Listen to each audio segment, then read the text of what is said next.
¿Quién? Listo. Buenas noches a toda la iglesia, también a la grabación y a los que en el futuro también escuchen esta palabra. Entonces, si quieren por el chat, también nos comunicamos con los que están viendo eh, la pantalla y también pues los que quieran tal vez hablar. Entonces, a ver, ¿quién me dice qué sigue después de este título? Entonces, el título, el que piense estar firme. ¿Qué creen que sigue después de esa frase inicial? Mire que no caiga. Exacto, exacto. Gracias, Alejita. Entonces, bueno, esta la tenemos clara, pero se nos olvida y bueno, también yo creo que por eso quedó también en la palabra, ¿no? El que piense está firme, mire que no caiga. Y esto lo encontramos en 1 Corintios 10:12. Entonces, la palabra de hoy vamos a analizar en detalle Segunda de Reyes 11:12. Y leyéndola y todo, yo decía, wow. Y el Señor me traía esta palabra, el que piense estar firme, mire que no caiga. Y bueno, eso comienza por nosotros, ¿no?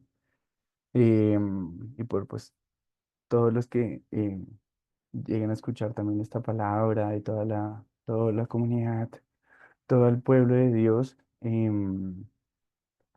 Porque uno muchas veces, claro, uno visualiza y ve mucho a veces el pecado que tristemente está afuera. Pero también este es un recordatorio, bueno, el que crea que está firme, el que está andando en los caminos de Dios y gloria a Él. Nosotros estamos andando en los caminos de Dios, pero es un recordatorio, diga, el que piense estar firme, mire que no caiga.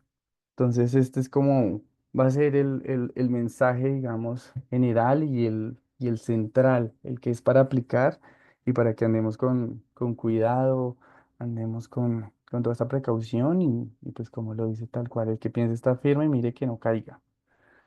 Y pues vamos, la idea pues todos vayamos a la palabra, vamos a estar en Segunda de Reyes 11:2 y bueno, ahí también nos vamos a mover.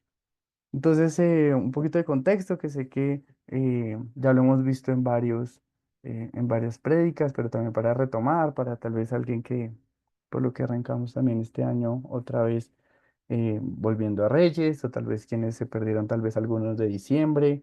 Entonces, ¿en qué contexto estamos?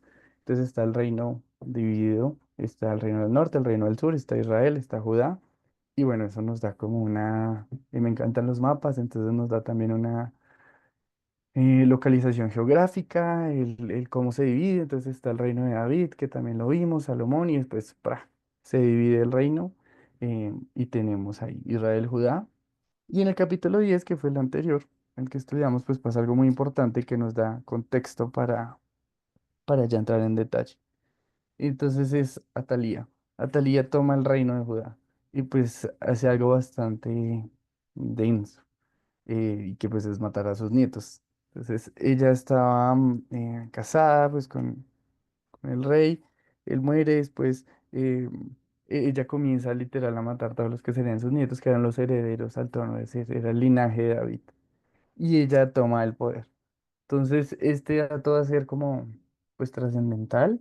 Y también en los análisis y todo leyendo, pues, que su reinado, que dura 6 años, y después ya viene el capítulo 11, pues, reina como Jezabel, que también lo hemos estudiado ya algunos capítulos antes, con toda la tiranía, literalmente, con mucha,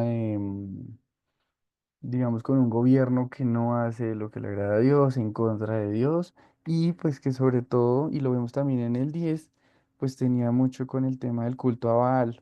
Eso también es otro tema que sigue ahí supremamente denso. Entonces, pues el culto a Baal, la idolatría. Y ahí, bueno, este es como el contexto y a medida que vayamos con el capítulo 11 y 12 vamos a ir tanto desde el aprendizaje de lo que pasó como también aplicándolo pues a nuestra vida diaria, a nuestra vida cotidiana y cómo pues el Señor también quiso que quedaran todas estas historias muy plasmadas en la palabra de Dios para que nosotros aprendamos y para que no cometamos los mismos errores. Entonces, bueno, el primer punto, y pues esta imagen también me encanta, soy muy visual, entonces todas las diapositivas van a tener imágenes y también nos permite recordar y van a tener títulos que enlazan tanto digamos, cómo va la historia como aspectos para aprender. Entonces lo primero, pues Dios cumple sus promesas. es increíblemente trascendental y lo hablábamos de hecho ahorita al inicio. Dios cumple sus promesas y nos utiliza para sus propósitos. Entonces, como alguna vez también hablaba en la iglesia, pues nosotros, es decir, muchas veces Dios nos utiliza para obrar en este mundo. Y bueno, arranco con este que está abajo, Esther 4:14, eh, que también es muy conocido y pues si quieren ir a la palabra a buscarlo, Esther 4:14, pero ahí está como el factor, digamos, más relevante de ese versículo cuando Mardoqueo le dice a Esther, bueno, ¿quién sabe si para esta hora has llegado al reino? Le dice a Esther, para salvar a los judíos. ¿Quién sabe si para esta hora? Entonces, muchas veces en nosotros mismos, en los propósitos de Dios, es como oramos por algo que pase, uy Dios, quiero que pase esto, quiero que, no sé, que la iglesia de Dios sea restaurada, por decir algo, que la gente, digamos, tenga esa restauración y ese camino de restauración. Y pues justamente Dios dice, bueno, listo, vayan, yo los preparo, vayan ustedes y sean esos instrumentos y justamente por eso escogí la flecha. Dios nos manda así, con un propósito. Y aquí, justamente el capítulo 11 y yo creo que lo alcanzábamos a tocar un poco en la pasada eh, enseñanza, está el 11:2, y es que Atalía comienza a matar pues a todos los nietos. Y en el versículo 2 pues pasa algo muy importante, y es una de esas mujeres en la Biblia que me dice, wow, si no fuera por esa mujer, ¿qué hubiera pasado? Que son muchísimas. Y pues el Señor ahí la resalta y es Josabá. Entonces Josabá, pues yo no la conocía, no la tenía así, pero es supremamente importante porque es la que salva a un hijo del linaje de David. O sea, imagínense si Josabá no lo hubiera salvado, se hubiera roto el linaje de David. O sea, es como, ¿what? Eso no podía pasar y pues ya tenemos todo el contexto del Nuevo Testamento de cómo Cristo... em, pues viene de todo ese linaje de David y pues los evangelios comienzan por eso y hay una promesa muy importante pues que se le hace a David, ¿no? Y es que su reino iba a seguir. Entonces en ese versículo 2 y pues los invito a que lo busquen y que lo tengamos ahí, Segunda de Reyes 11:2 y yo lo voy leyendo. Dice, pero Josaba, hija del rey Joram, que era el rey anterior, hermana de Ocosías, y en el versículo 1 matan a Ocosías, entonces matan a su hermano, tomó a Joás, hijo de Ocosías, es decir, su sobrino, y lo sacó furtivamente entre los hijos del rey a quienes estaban matando, y lo ocultó de Atalía, a él y a su ama en la cámara de dormir, y en esta forma no lo mataron. Entonces ahí narra cómo ella salva a su sobrino, y pues es súper importante ese detallito, y pues ahí se ve que Joás después em, va a asumir el reinado. Entonces, para el pueblo de Israel también en ese momento, y en los versículos siguientes, ellos pensaban que habían matado a todos los herederos, habían matado absolutamente a todos.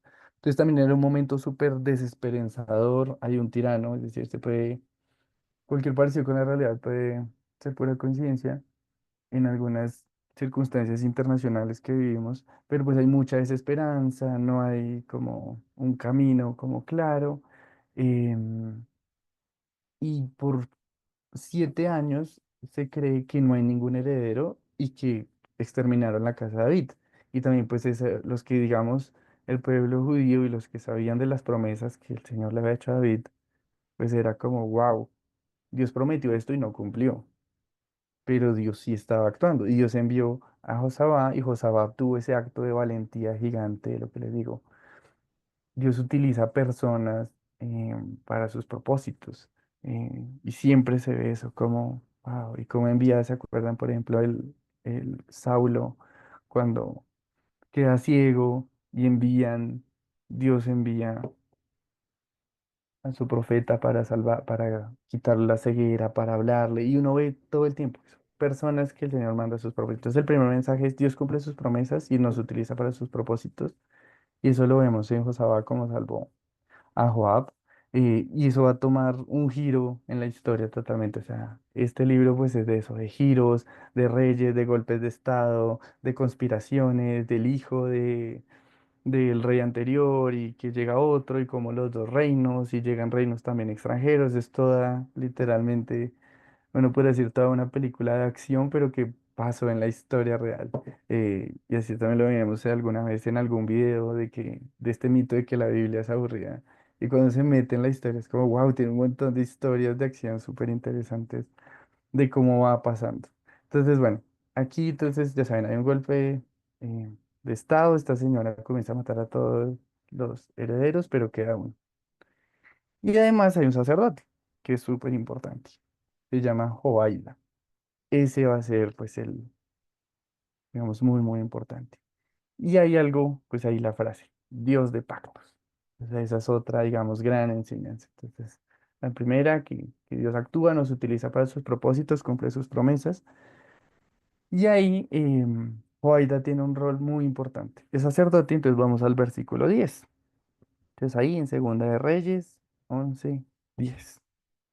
Entonces él está ahí, digamos, esconden a Joás, al niño, lo esconden 7 años, ¿dónde lo esconden? En el templo.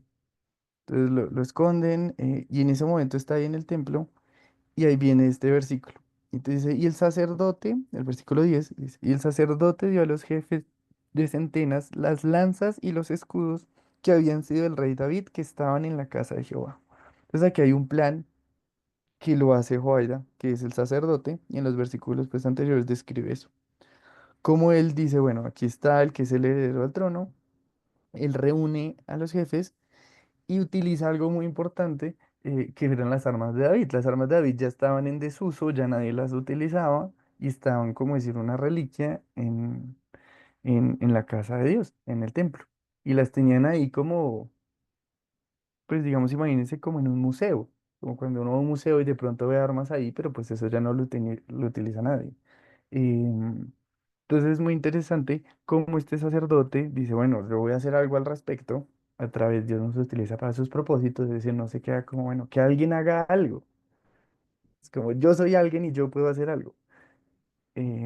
Entonces, este sacerdote pues reúne gente de guerra, gente militar y les da las armas que estaban en el templo.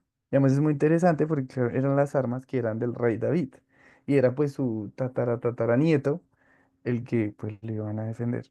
Entonces, ahí es muy importante, el versículo 11 pues nos narra cómo él pues dice, bueno, genera todo un plan de seguridad, de guardia, entonces dice, ustedes van a defender esto, ustedes van a defender, etcétera. Entonces nos vamos al 12 eh, y ahí pues es como el momento que cambia la historia, es ahí de esos momentos de acción que uno no se los ve venir. Entonces dice el 12. Sacando luego Joaida, el sacerdote, sacando al hijo del rey, es decir, a Joás, le puso la corona y el testimonio y le hicieron rey, ungiéndole y batiendo las manos, dijeron, ¡Viva el rey! Y dice el 13, oyendo a Atalía el estruendo del pueblo que corría, entró al pueblo en el templo de Jehová. Y cuando miró de aquí que el rey estaba junto a la columna conforme a la costumbre. Bueno, y ahí narra cómo pues cambia totalmente y esta señora en el versículo 14 al final dice, traición, traición, me traicionaron y le hacen, coronan al que era el legítimo heredero al trono, que era este niño de 7 años, que es Joás. Y después de ello, eh, pues esta señora dice traición, traición, intentando como denunciar como si ella fuera la legítima, como diciendo me están haciendo un golpe de estado, y ya el sacerdote es el que dice que la saquen fuera, y afuera a esta señora pues por así decirlo, la condenan a muerte, eh, y cambia totalmente, digamos, la historia. Se saca, digamos, a esta tirana y llega Joás. Y el sacerdote hace algo muy importante. Entonces los invito a que todos vayamos al versículo 17, que pues es supremamente clave. Y dada la importancia y trascendencia de este versículo 17, si alguno lo pudiera leer em, en voz alta, no sé si alguno alza su manito o si tú, Paz, Lía, me haces el favor de leer este versículo 17 y para que cada uno lo leamos porque es como el súper clave. San 17 dice, entonces subió Asael rey de Siria, pero El, es- en Segunda de Reyes 11:17. sí, ay, perdón, me pasé, 11:17. Dice, entonces Joaía hizo pacto entre Jehová y el rey y el pueblo, que serían pueblo de Jehová, y asimismo entre el rey y el pueblo. Gracias. Entonces este es súper, súper, súper relevante. Entonces Joaida, que es el sacerdote, pues hace un pacto. Y pues esto es muy importante y vemos a lo largo de la Biblia muchos pactos y de hecho hablaba con Isa que decía que algunos traducen en inglés más que testamento, Nuevo Testamento y Viejo Testamento, Antiguo Testamento es Nuevo Pacto y Antiguo Pacto. Y que en inglés se utiliza mucho como esa forma de referirse a los dos grandes compilaciones de libros de la Biblia. Y pues como es un Dios de pactos, de promesas, que lo veíamos y que las cumple. Entonces aquí pues viene de toda una tradición de adorar a Baal y demás, y Joaida el sacerdote dice, bueno, aquí él es el que dice, bueno, corona al rey, que es un niño de 7 años, pero que es el legítimo heredero, y se hace un pacto, y hace un pacto hermoso, eh, que pues también es la idea que nosotros hagamos ese pacto, ¿no? De decir, bueno, somos pueblo de Jehová, y que lo hace muy importante, entre Jehová, el rey y el pueblo. Son tres súper importantes. El rey que tenía la autoridad y que lo vamos a ver la relevancia de escoger rey y demás, pero el pueblo también estaba ahí presente y lo hace, ¿en dónde? Lo hace en la casa de Jehová. Entonces es súper importante ese pacto y pues también esta imagen muy eh, de eso, de oración, de comunión, de decirle al Señor, bueno, le hago un pacto de ser tu hijo y después el que también Cristo nos da apertura de decir, bueno, soy tu hijo, Dios, y me comprometo. Es un tema de compromiso y de promesa que es muy importante. Y ahí pues comienza a cambiar absolutamente todo. Entonces viene este plan de este sacerdote que esconden al niño, ya veíamos a Josaba a que lo salva, después toman, lo coronan como rey, logran deshacerse de la tiranía, pero pues no queda ahí, no era un tema solamente político, no era un tema, bueno, listo, ya quedó el heredero y fin, check, todos bien, no, era muy importante, vamos a ser pueblo de Jehová. Y ahí viene pues lo siguiente, em, y hay una reacción, no es solamente un tema político, es un tema también pues espiritual. Y ahí es, pues, Dios es el único. Y ahí comienza Dios a reclamar, eh, pues, esa autoridad. Y en el 18, eso es de una, o sea, literalmente, o sea, si se lo imaginan en una película, es como la siguiente escena, literal, o sea, es la coronación, después, prun, el pacto que hacen con Dios, y el 18, o sea, no hay más de una. Y dice, y todo el pueblo de la tierra entró en el templo de Baal. O sea, acaban de hacer el pacto de Jehová, iban al templo de Baal y lo derribaron. Y dice, asimismo despedazaron enteramente sus altares y sus imágenes. Y mataron a Matán, sacerdote de Baal, delante de los altares, y el sacerdote puso guarnición sobre la casa de Jehová. Eso es inmediato. Eh, el cambio es, eh, digamos, se siente y es la gente donde dice, y todo el pueblo de la tierra, es decir, todo el pueblo dice, oiga, se dan cuenta y dicen, bueno, vamos a ir con toda, y van a Baal, que tenía un templo, matan inclusive a su sacerdote, que de hecho se llama Matán, eh, y bueno, y esto venía, digamos, desde el capítulo 10 con Jehú, que lo estudiábamos antes, eh, también se está intentando siempre eso, acabar con la idolatría, acabar con Baal. Y es como uno leyendo, es como, pero ¿cómo así? Ya hace como tal vez 30 años, 40 años, la generación anterior ya había como intentado esto, exterminar a Baal, pero sigue. Y pues vamos a ver inclusive más adelante, sigue el tema de Baal, pero en este momento, pues Dios utiliza al sacerdote, Dios utiliza este nuevo reinado y es el pueblo el que entra y lo derriban. Y pues aquí Dios nos llama a que seamos el único, que Él es el único y a tener claras esas cosas, porque ya aplicándolo a nuestro contexto actual, si hay una mixtura increíble y lo hablábamos con Isa y con algunos amigos que hoy en realidad la gente tiene un revuelto muy, muy grande. Entonces por eso les pongo aquí los simbolitos, em, porque creo que hoy el gran peligro es que la gente coge como cositas de todas las religiones y hace su propia religión. Entonces hace un collage que teológicamente no tiene ningún sentido, ni siquiera a la luz de estas, de una sola religión. Es como, espere, no, no tiene sentido. Entonces la gente habla mucho del karma, habla mucho de las energías, e inclusive se escuchan cristianos o cristianos hablando de eso. No, es que las energías, no, es que las piedritas o los cuarzos entre los jóvenes, eso está pues súper de moda.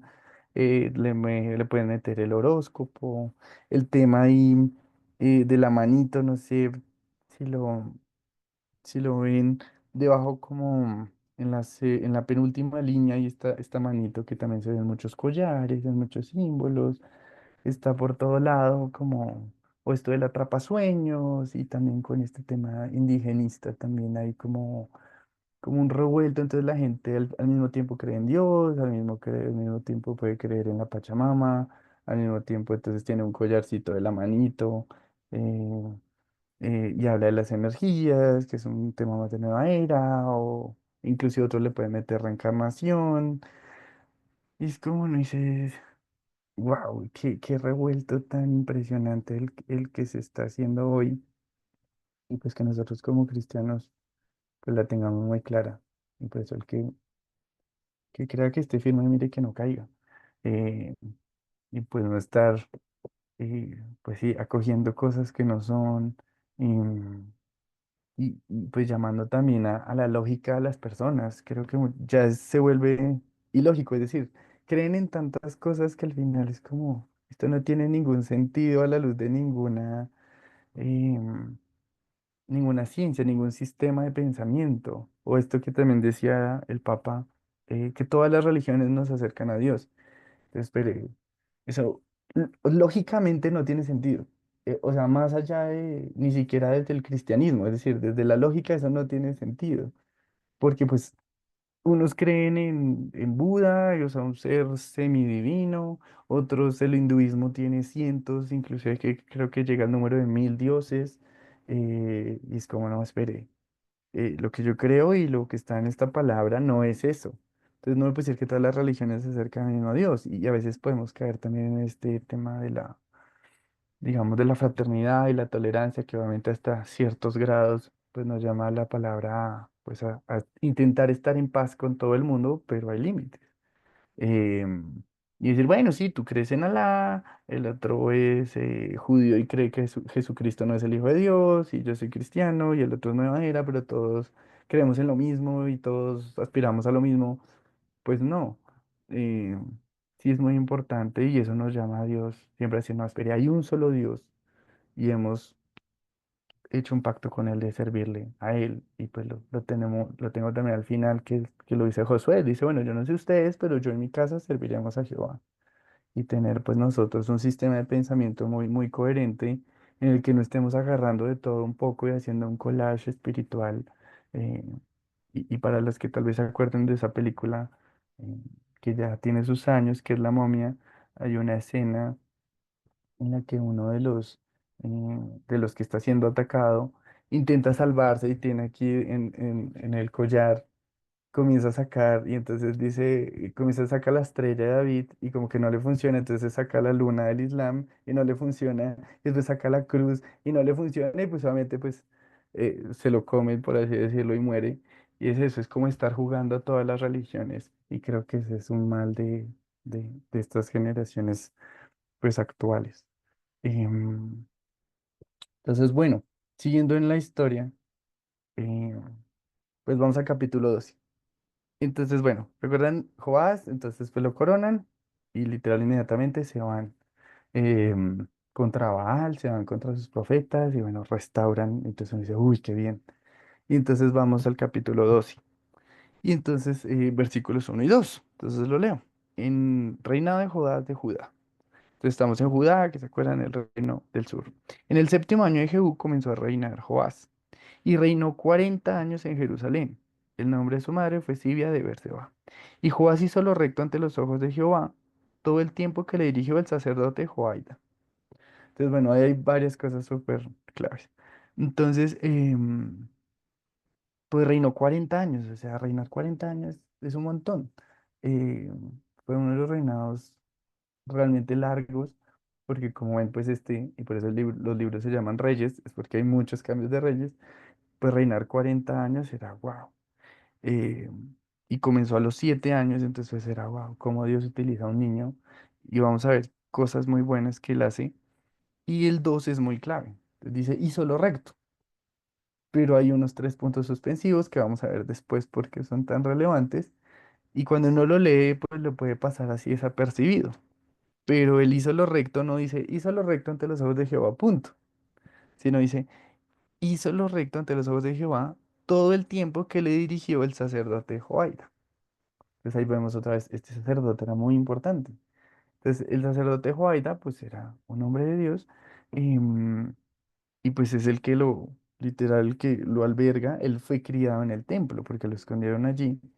Entonces él es criado en el templo, tenía pues parece una relación muy fraternal con el sacerdote. El sacerdote es el que comienza a dirigir sus pasos y es el que lo mentorea, por así decirlo. Entonces ahí pues es muy importante y ahí lo puse la relevancia de la cobertura.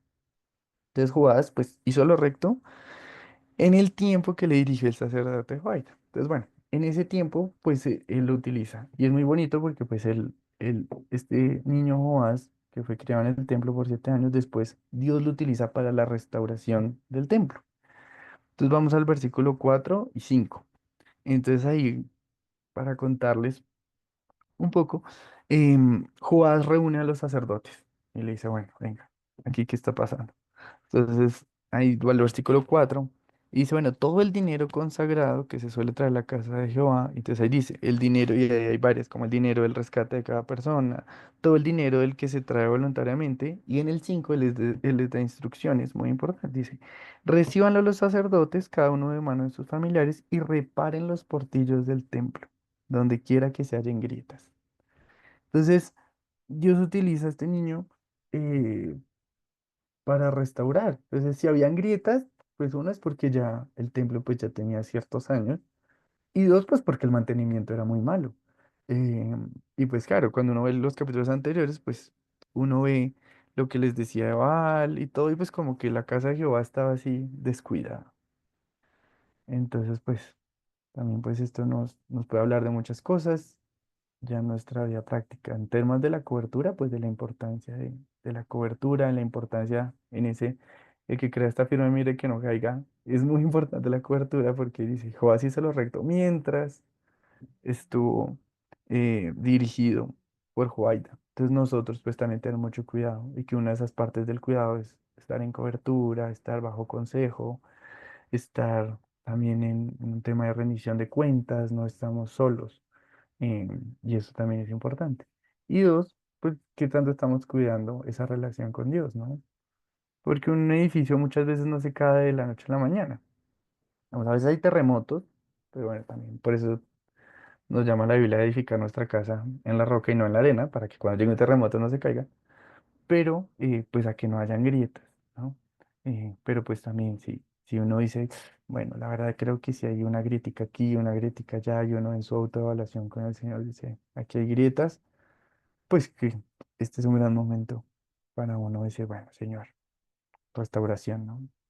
Restauremos y volvamos a resanar, a echar, resanar, pintar y de todo para restaurar pues ese templo que no ahora somos nosotros, em, para andar firmes, porque si dejamos que nuestra relación con Dios se llene de grietas, pues eso se va a caer muy rápido. Entonces, después de digamos, de este suceso de que Joás los llama a decir, oiga, restauren las grietas, restauren los portillos, hay algo interesante y es el versículo 6 y dice, en el año 23, o sea, eso fue como en el inicio del reinado de Joás, o sea, yo me imagino tal vez un chico de 12 15 años que les dice, oiga, restauren los portillos. Y el versículo 6, pero en el año 23, es decir, como que pasaron un montón de años, y dice, aún no habían reparado los sacerdotes las grietas del templo. Pues nos habla total de una negligencia que ni se oiga, pero ¿cómo así? ¿Qué pasó acá? Entonces en el 7 dice, llamó otra vez. Entonces dice, llamó entonces el rey Joás al sumo sacerdote Joaida y a los sacerdotes y les dijo, ¿por qué no reparan? Entonces, y dice ahí va la clave. Y ahí va el 7b para que todos lo vayamos siguiendo en la Biblia, ya sea que la tengamos en físico o que la tengamos virtual.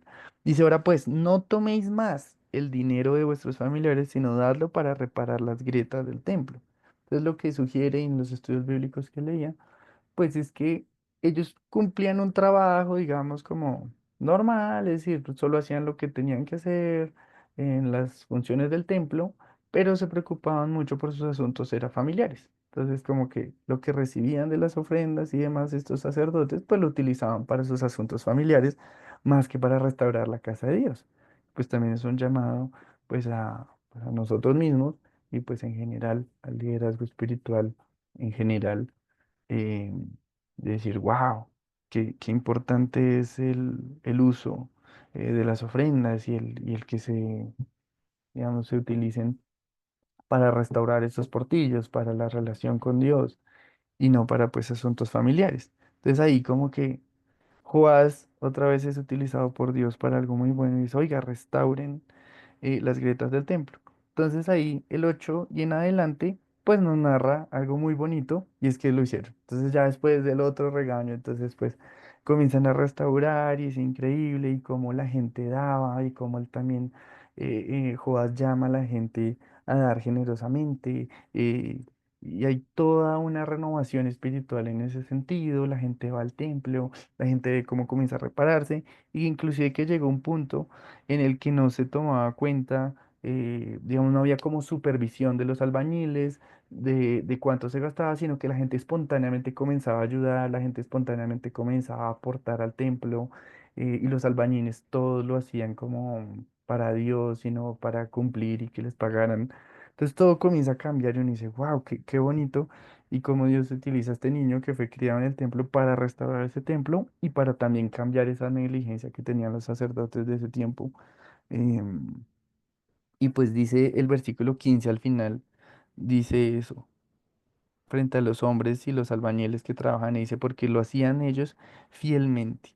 Y todo el dinero pues que estaba siendo utilizado lo utilizaban súper bien para la restauración del templo y de los portillos. Entonces uno dice, bueno, genial. Ahí el Señor pues utilizó y fue, digamos, eh, fiel y utilizó a Joab para restaurar el templo de Dios, pues que es supremamente relevante. Entonces avanzando, pues llegamos, pues, que cree que esté firme, mire que no caiga, ¿no? Entonces vamos a Segunda de Crónicas, eh, y ahí vamos a un punto que es otra vez otro punto en el que cambia la historia. Entonces, Segunda de Crónicas nos cuenta ese relato de esta misma historia de Joás. Entonces está más adelante, pero en la cronología estaban hablando de Joás como rey de Judá. Y en el 24:7 dice, como Atalía, dice ahí, habían destruido la casa de Dios y habían gastado en los ídolos lo que se había consagrado a Dios. Y como Joás lo restaura.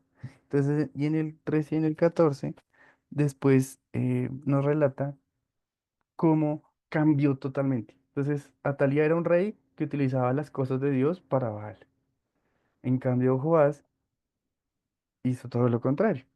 Entonces restauró y el 14 nos dice que inclusive sobraba. Entonces dice el 14 que cuando terminaron trajeron al rey lo que quedaba. Y entonces como quedaba incluso dinero después de toda la reparación, entonces hicieron utensilios, hicieron nuevos cucharas, vasos y sacrificaron holocaustos a Jehová.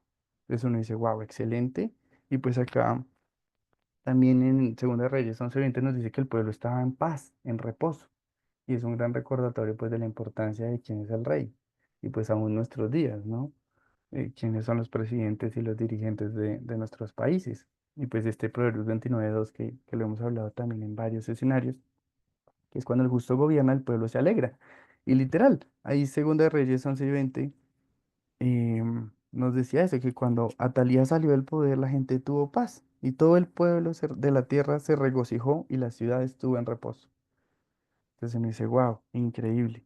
Y pues es otro recordatorio de cómo cambia tanto. Entonces Atalía literal utilizaba las cosas de Dios para Baal, y en cambio Joás, pues bueno, restaura. Y ahí, bueno, vamos acercándonos al final de la historia. Y, y es que otra vez vuelve y cambia. Entonces el que crea que está firme, mire que no caiga, y pues esta imagen me pareció muy diciente, ¿no? Porque está como saltando, pero a la vez uno dice, "Y lo va a lograr, no lo va a lograr". Como que si uno lo ve en movimiento y sigue la inercia, uno dice, lo va a lograr, pero tal vez si uno lo deja quieto, uno dice, no, en realidad se va a caer. Entonces ahí es un momento clave, y Segunda de Crónicas nos da más pistas de lo que pasa con ese Joás que estamos leyendo. Entonces pasa algo clave, y es que muere el sacerdote. Entonces, ¿se acuerdan que Joás hizo lo recto ante los ojos de Dios mientras? Entonces ahí pues viene un momento clave que es el 15. Dice, más Joiada envejeció y murió lleno de días, de 130 años. O sea, murió 130 años, y pues hizo lo recto este sacerdote. Pero va el 17, y ahí uno dice, pero Joás, ¿qué está haciendo? Después de todo, como el Señor lo utilizó y todo, dice, muerto Joaida, vinieron los príncipes de Judá y ofrecieron obediencia al rey, pero ahí dice algo importante, y el rey los oyó. Y ahí otra vez lo que decíamos de la cobertura, ¿a quién estamos escuchando? Entonces llegaron otros que eran los príncipes de Judá y le dijeron, rey, aquí estamos, y el rey los oyó. Y 18. Entonces va, Segunda de Crónicas 24:18. Entonces dice, y desampararon la casa de Jehová, al Dios de sus padres, y sirvieron a los símbolos de acera y a las imágenes esculpidas. Entonces la ira de Dios vino sobre Judá y Jerusalén por este pecado. Entonces uno dice, ya no es Baal, sino ahora es acera. Entonces como, oiga, pero si el mismo Joás fue utilizado para los ídolos y lo que veamos algunas diapositivas atrás. Pero efectivamente, cuando perdió esa cobertura, Joás escuchó a otras personas. Y yo creo que siempre nosotros estamos escuchando, escuchando. Nosotros somos como una cajita de resonancia. Entonces escuchamos, escuchamos. Entonces, pues, a quién escuchamos, las redes sociales que tenemos, los amigos que tenemos, cómo nos rodeamos, sí importa, porque eso va a marcar, eh, pues, nuestras acciones, cómo nos alimentamos. Entonces ahí Joás, que era tan crack, y no dice, pues restauró el templo. Pero dice eso, desampararon la casa de Jehová y sirvieron a los símbolos de acera. Inclusive peor aún el 19 y el 20 nos dice cómo envió profetas, cómo enviaron inclusive a Zacarías, eh, y cómo Jehová envía profetas para advertirles, para decirles, oigan, pero no, no los escuchan. Y dice el 19, más ellos no los escucharon. Entonces también nosotros tenemos mucho cuidado cuando nos advierten, cuando dicen, hey, oye, ten cuidado, oye, creo que la estás embarrando, porque son literal a veces que Dios envía profetas para salvarnos, para decir, oye, ¿qué estás haciendo? Y pues el 22 me pareció muy triste,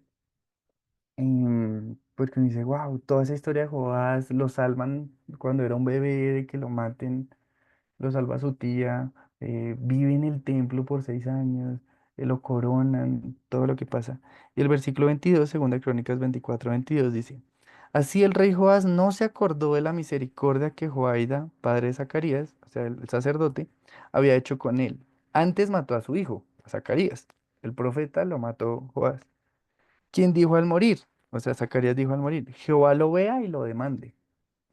El mismo Zacarías dijo, cuando lo matan, le dice a Joás como, Jehová lo vea y lo demande. Y pues es tenaz, y ahí dice literal que vino juicio. Entonces el 23 y el 24, también para avanzar, eh, pues literalmente, porque lo dice literal, dice que vino juicio. Y pues el pecado trae consecuencias, que es la siguiente positiva, pero quedémonos en el versículo 23 y 24. Dice que a la vuelta del año, entonces el ejército de Siria vino y que Jehová los entregó, y que era un ejército muy pequeño, y que los, digamos, destruyeron a los principales de él. Y ahí viene algo que Joás la termina de embarrar, y ahorita nos volvemos a Segunda de Reyes. Y entonces dice que enviaron el botín al rey a Damasco. Entonces uno dice, ve, pero ¿de qué botín estaba hablando Segunda de Crónicas? Entonces cuando uno se devuelve y nos vamos a Segunda de Reyes 12:18, entonces vuelve y conecta. Entonces, ahí en Segunda de Reyes, ¿se acuerdan que los versículos 12, 13, 14, 15 nos hablan de, wow, la restauración del templo, todo va súper cool y está súper bien? Y en el 17 llega el rey de Siria, que es el que veíamos ahorita. Y en el versículo 18 Joás tomó una decisión terrible, pero él ya estaba alejado de Dios, y dice, por lo cual tomó Joás, rey de Judá, todas las ofrendas que habían dedicado a Josafat y Joram y Ocosías, sus padres, reyes de Judá, y las que él había dedicado, y todo el oro que se halló en los tesoros de la casa de Jehová y en la casa del rey, y lo envió a Hazael, rey de Siria. Entonces él es como Joás que había sobrado y que había hecho utensilios de oro, ¿se acuerdan? Entonces tomó eso, tomó lo de su padre, su abuelo, y se le dio al decir. Entonces ahí es otro gran ejemplo de usar lo sagrado para lo profano. Entonces como una especie de soborno para que el rey Asa, el rey de Siria, no pues llegara a matar y a conquistar Israel. Entonces él pues hace algo terrible. Eh, y entonces dice, y lo enviaba a el rey de Siria, y él se retiró de Jerusalén.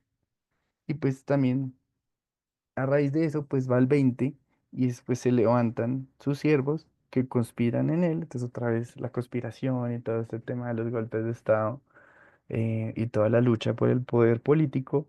Y mataron a Joás en la casa de Milo. Y después relatan cómo él ni siquiera lo enterran em, eh, como al lado. Y eso, digamos, queda desde el estudio bíblico como él pues no, nunca se relata que se arrepintió o que vuelve a los caminos de Jehová, sino que habiendo comenzado también, habiendo sido tan crack, por así decirlo, habiendo hecho lo sagrado y habiendo estado delante de los caminos de Dios, pues al final, cuando pierde la cobertura, cuando escucha lo que no tiene que escuchar, comienza a darle un valor totalmente distinto al que le había dado, al lugar donde creció, desampara la casa de Jehová y después utiliza todos los tesoros que eran consagrados a Dios para intentar sobornar a un rey que igual más adelante los va a conquistar. Entonces es como denso y pues el gran recordatorio, ¿no? Que el pecado trae consecuencias y creo que eso es algo que también que tristemente ahí sí yo creo que es una crítica no tanto a la sociedad en general, sino también al cristianismo en general, es eso, es pretender que el pecado no trae consecuencias o que uno puede pecar y todo good. Y este que también mira el catolicismo, ¿no? El que peca y reza empata. Entonces, bueno, empatamos, entonces cero grave, quedó el partido 1-1, pues no ganamos, no perdimos, todo bien. Pero no, las cosas con Dios es así, como se dice, o chicha o limonada, es decir, y lo dijo alguien en una frase, usted no puede como ponerle una vela a Dios y ponerle al diablo una, eso no tiene sentido, o sea, no se puede jugar eh, a las dos, no se puede ser tibio. Y pues aquí literal, este Joás que había dejado a Baal, habían sacado el templo de Baal, matado a los profetas, después termina adorando a Cera y otros ídolos, y pues muere Joás. Y pues con esta diapositiva termino. Y pues es algo muy bonito que está en el Museo de la Biblia, que es muy hermoso y es que bueno, esa responsabilidad de cada generación. Y pues eso conlleva ya es la responsabilidad de cada uno, ¿no? Y como vemos acá reyes, eh, también decía que hubo 20 reyes en Judá, unos 21 en Israel y la gran mayoría hacía las cosas mal. O algunos comenzaron bien y terminaron mal, otros comenzaron mal y terminaron bien, otros eran ahí un- una mixtura y al final terminan mal. eh, y pues esto quedó escrito para decirnos, oiga, esto no puede ser. Y el gran recordatorio, el que mire que esté firme. Mire que no caiga. Entonces la invitación para nosotros hoy, iglesia, es esa, el que crea que esté firme, mire que no caiga. Entonces si uno se cree que está firme, si se cree, tal vez usted dice, no, yo en esas tentaciones no caigo, eh, en estas de pronto algunas me mueven el piso, pero estas no tantas, o no sé, esa autoconfianza puede ser el primer paso para caer. Entonces, que tengamos en nuestro corazón pues ese temor y ese temblor santo delante de Dios, de decir, Señor, eh, ayúdame siempre a estar caminando correctamente delante de ti. Y pues este es nuestro tiempo, nacimos en esta generación, estamos en este espacio, la, la civilización ha tenido ya un largo recorrido, pasaron estos reyes. Nosotros no nacimos en el tiempo de Esther para que nos dijeran, de pronto para esto has nacido. Nosotros nacimos en este tiempo. Estos son los problemas sociales, internacionales, nacionales que tenemos cada uno y pues es nuestra responsabilidad. Y este José 24, pero que los invito a que lo lean, no tanto como un aspecto histórico, sino como un pacto con Dios y como un pacto, como lo leíamos, como el que hizo el sacerdote, de decir, bueno, yo en mi casa y el pueblo y es de consagración y es de compromiso. Y entonces Josué les dice, y pues también la idea es que cada uno lo tome para sí. Entonces dice, ahora pues, temed a Jehová y servirle con integridad y en verdad, y quitad de entre vosotros, o sea, nada de mixturas, nada de idolatría, los dioses a los cuales sirvieron vuestros padres al otro lado del río y en Egipto, y servid a Jehová. Y si mal os parece servir a Jehová, escogeos hoy a quién servís. Es decir, es un tema de escoger, es un tema de decisiones. Si a los dioses a quienes sirvieron vuestros padres cuando estuvieron al otro lado del río, o a los dioses de los amorreos en cuya tierra habitáis, pero yo en mi casa serviremos a Jehová. Y eso es lo que el Señor también pues, me hablaba de decisiones, de decir, bueno, y pues también es muy hermoso y que cada uno lo pueda decir muy dentro de sí y que también se lo pueda decir a los otros, se lo pueda decir, imagínese, no sé, a sus amigos del trabajo que no creen, o imagínese de pronto a familiares que lo cuestionan por su fe, imagínese tal vez personas, tal vez dentro de su propia casa, eh, que están en mixturas o que no están. Y no, bueno. Cada uno, el Señor nos dio libre albedrío y decisión. Dice, bueno, yo no sé ustedes, pero yo en mi casa serviremos a Jehová.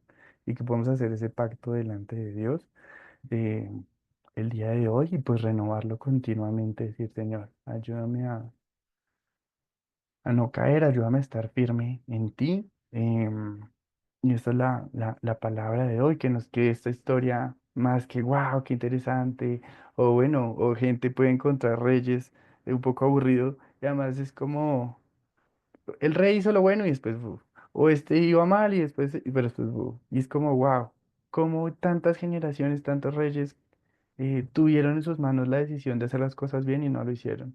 Y leer todas estas historias, uno dice ya sea desde la perspectiva de, wow, qué interesante, o alguien que no me parezca tan interesante, pero que le quede en su corazón y en su mente, bueno, ahora es mi decisión. Joás tomó decisiones buenas, al final la embarró, pero uno ve eso, gente que toma buenas decisiones, gente que toma malas decisiones, y lo que vemos a nuestro alrededor es eso, espejos de decisiones, y poder decir, bueno, yo, en lo que a mí respecta, yo en mi casa serviremos a Jehová. Entonces, bueno, oremos al Señor para terminar. Señor, gracias, Padre Santo, por este espacio. Gracias por este día, Señor, porque este día lo has creado tú para tus propósitos. Ayúdanos a hacer esas flechas que tú envíes, Padre Santo, para dar en el blanco, Señor, para hacer lo que debamos hacer, para cumplir tus propósitos, esos propósitos que también hacen parte de promesas que has prometido a tantas personas, a generaciones, Señor. Ayúdanos a cumplir tus sueños, Padre Santo, a cumplir tus propósitos.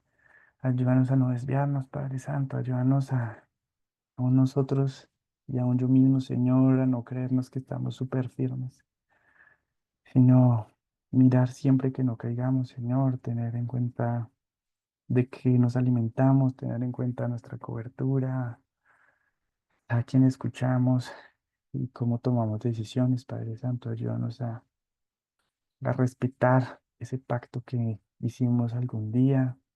Y si tal vez alguno no lo ha hecho, le invito a que lo haga con toda la seriedad del caso, a decir, Señor, yo te voy a servir a ti, no voy a seguir a otros dioses, otras religiones, otras mixturas de los tiempos de hoy, sino que me guío por tu voz y por tu palabra, Señor. Ese ha sido un compromiso, Padre Santo, que lo renovamos delante de ti.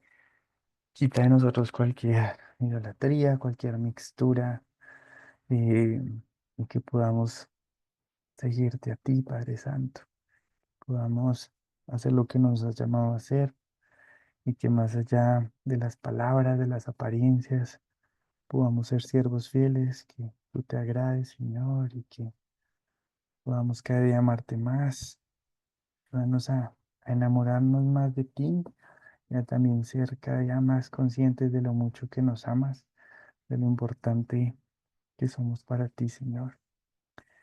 Llénanos de tu presencia, de tu dirección, Señor. Guárdanos para no caer, Padre Santo. Guíanos y ayúdanos a siempre tomar decisiones que nos acerquen más a ti y no decisiones que nos alejen de ti, Padre Santo. Sagramos esta palabra, Señor, que la podamos poner en práctica y también este tiempo en el que terminamos este servicio de hoy, lo consagramos a ti. En el nombre del Padre, el Hijo y Espíritu Santo. Amén y amén.